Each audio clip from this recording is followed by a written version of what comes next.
আমি শুরুতেই আমরা রাজু ভাইয়ের ধন্যবাদ জানাই যে প্রাথমিক বিজয় রাজু ভাই রয়ে গেছে আলহামদুলিল্লাহ। কারণ গত 5ই আগস্ট 5ই আগস্টের পরে নতুন যে প্রতিদ্বন্দ্বিতাপূর্ণ একটা নির্বাচনের সামনে রেখে আমরা একই সম্ভাবনা ইসলাম এবং সম্ভাবনা দলগুলোর যে প্রার্থী আসলাম আমরা সবাই ঐক্যবদ্ধভাবে মাঠে নামছি। এই যে আমরা যে প্রতিযোগিতা আছি এই প্রতিযোগিতার প্রাথমিক পর্যায়ে রাজু ভাইয়ের সবাই মিলিয়ে মনোনয়ন দিয়েছেন এবং আমরা সবাই সমর্থন করলেছি। এর কারণে প্রাথমিক বিজয় রাজু ভাই রয়ে গেছে আলহামদুলিল্লাহ। এটা নিয়ে আমরা ব্যক্তিগত জুনাদ ভাই কইছেন বা আমি আমার দলের পক্ষ থেকে আমরা যারা আছি এই এলাকাতে আমরা দীর্ঘদিন থেকে কাজ করি এবং আপনারা অনেকেই চিনো যে 18 সালের নির্বাচনে আমি অংশগ্রহণ করছি। নির্বাচনের আগর রাত ভোট হয়ে গেছে। এখানে যে কোনো প্রতিকূল পরিস্থিতি মোকাবেলা করিয়া নির্বাচনে টিকে থাকার মতো সাহস শক্তি সবই আছে আলহামদুলিল্লাহ। এইবার করে যখন রাজু ভাইয়ের নাম ঘোষণা হয়ে গেছে এখানে আমরা জোটের প্রতি যে কমিটমেন্ট আছিল আমরা জোটের প্রতি যে প্রতিশ্রুতি আছিল এবং মানুষের প্রতি যে কমিটমেন্ট আছে এই কমিটমেন্টের কারণে কোনো প্রশ্ন ছাড়াও আমরা মনোনয়ন পত্র প্রত্যাহার করছি। কারণ আমরা মনে করি যে এখানে মাঝে আমরা যারা প্রতিদ্বন্দ্বিতা আসলাম আমরা শুধুমাত্র এখন মার্কাটা চেঞ্জ হয়েছে, শুধুমাত্র আমরা যে প্রতীক আছে প্রতীকটা পরিবর্তন হয়েছে। একটু আগে নামাজ পড়ে একজন ভাই আমরা এলাকার দেখা হয়েছে ওতান জিজ্ঞেস আমার আপনি আসেন না নি আমি বললাম আমি আসি ঠিকও কিন্তু মার্কাটা দেয়ালগড়ির পরিবর্তে রিক্সা হয়েছে। ঠিক আছে।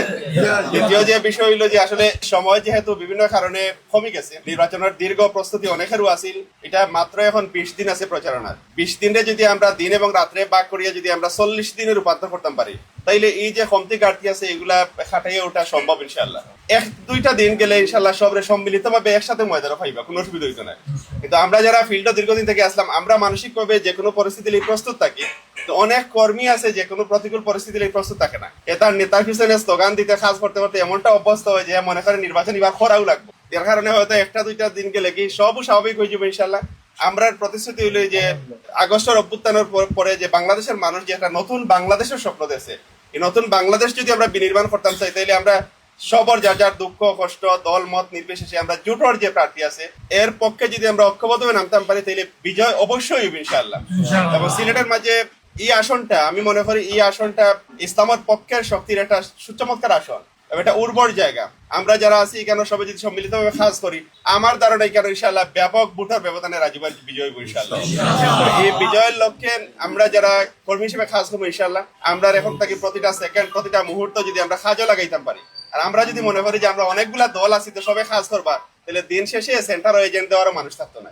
এখন একই সাথে এখন থেকে গণসংযোগও চলবো, একই সাথে এখন থেকে প্রত্যেকটা সেন্টার এজেন্টও ঠিক করে হইব, একই সাথে এখন থেকে প্রশাসনের সাথে লিয়াজও রাখা হইব, প্রত্যেক সভা সমাবেশের ডেট ঠিক করবে। আমি আশা করবো তো আগামীকালকের ভিতরে আমরা লাস্ট প্রচারণার দিন পর্যন্ত যতগুলা সমাবেশ আমরা করবো, যতগুলা বাজারও সমাবেশ হইব সবগুলা সমাবেশ ফাইনাল হয়ে যাবো ইনশাল্লাহ। ফাইনাল হয়ে গেলে আমরা যদি সবার জানা থাকে তাইলে আর নতুন করে দাওয়াত দেওয়ার দরকার লাগতো না। যখন যে তারিখে যে সমাবেশ যার এলাকা পড়বো আমরা স্বতঃস্ফূর্তভাবে পার্টিসিপেট করবো ইনশাল্লাহ। এভাবে যদি পরিকল্পিতভাবে কাজ করা যায় আমার মনে হয় কোনো ধরনের চাপ ছাড়া, কোনো ধরনের পেরেশানি ছাড়া, কোনো ধরনের কষ্ট ছাড়া আমরা চমৎকার একটা ইলেকশন সিলেট 3 আসন করতে পারবো ইনশাল্লাহ। আল্লাহ রাব্বুল আলামিন তৌফিক দান করুক এবং আমরা রাজু ভাইয়ের বিজয় পর্যন্ত সব ঐক্যবদ্ধ হয়ে থাকবো। আল্লাহ হাফিজ।